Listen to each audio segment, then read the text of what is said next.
Well, Secretary of Homeland Security Alejandro Mayorkas insists that the border is closed despite just about everything else that we've seen that hints at the opposite. This is the wrong direction. I could go on and on. In fact, I could give you 3.5 trillion reasons why this is the wrong direction. It's the wrong policy. It's the wrong thing stepping out of an economy that's damaged by COVID. It is the wrong set of policies long-term for our economy.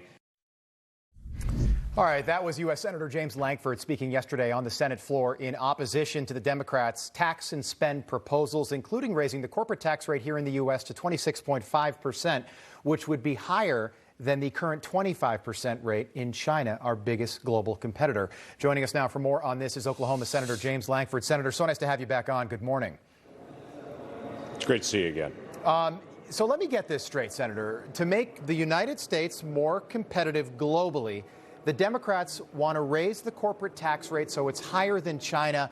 How is this going to help American companies, particularly those smaller companies? Everyone thinks this only affects the massive corporations, but it's really small companies that are affected as well. How does this help us compete on the world stage against China? It doesn't help us compete at all against China. What it does is it fulfills Biden's promise that he wants to tax people more. That was his focus during the campaign. Everyone kind of said, well, it's going to be someone else. But everyone says corporations, and they think the big companies. They think Apple, they think Ford, they think Conoco. Well, you know what? 84% of the C corporations that are in the United States have 20 employees or less. So when they talk about taxing corporations, they're taxing just about everybody across the country. And if they think they can raise taxes on companies and companies won't also raise prices for their products, they're really living more disconnected from reality than what we had thought before.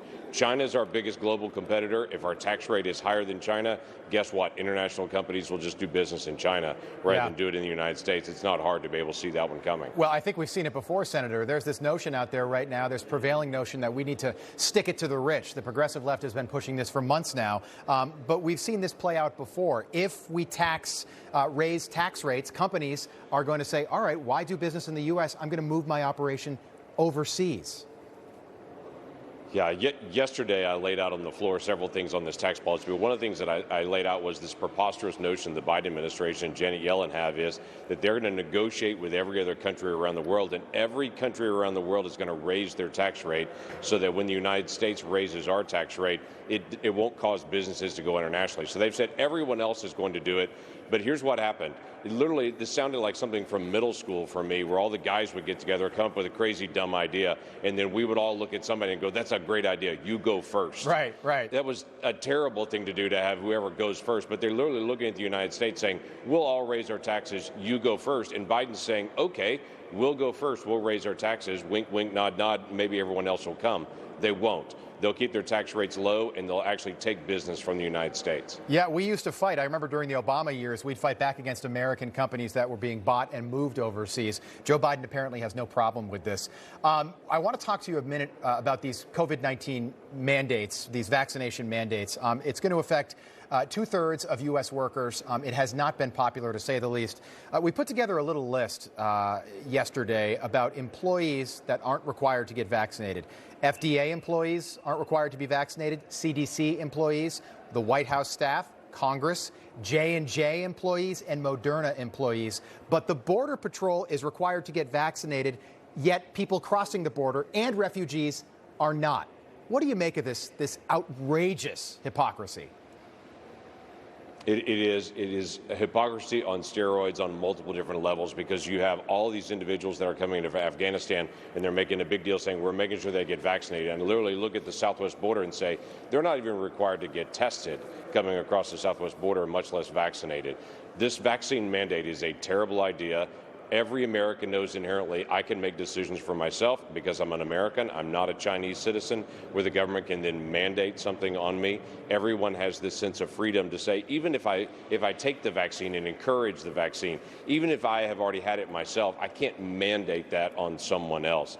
because that person's an American just like I am. They have personal responsibility just like I do to be able to make decisions. Right. The Biden administration's ignoring the 40 million Americans that have already had COVID and recovered. They're ignoring cancer patients, people that are pregnant or trying to get pregnant, or people that have other health issues that say, hey, I just don't want to do that right now. They're ignoring people with religious exemptions. And natural immunity. They're ignoring just normal Americans that say, I don't want to be able to do that. Now, I've had the vaccine. My wife and my family have had the vaccine. Grateful for it. Millions of other folks have. I have no issue with the vaccine on it, but I have a big issue with trying to mandate other people to say, I've done it, so I think it's a good idea, so you have to do it.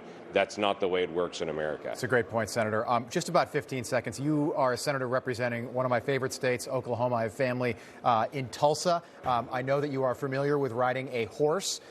What did you make of this notion that the Border Patrol is using whips to apprehend people crossing the border illegally?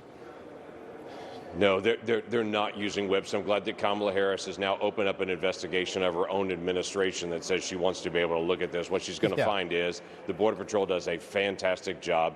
They do have mounted units that are there because they're in very remote areas. And what's happened is the folks that are coming across the border know they can come across the border and they can get across the border because the Biden administration's not going to enforce interior and they're not going to enforce the border. And the Border Patrol is doing the best thing they possibly can to be able to push people back across the border, which is their job. And they're not using whips on individuals. Senator James Lankford, thanks so much for your time. We appreciate it. Good to see you.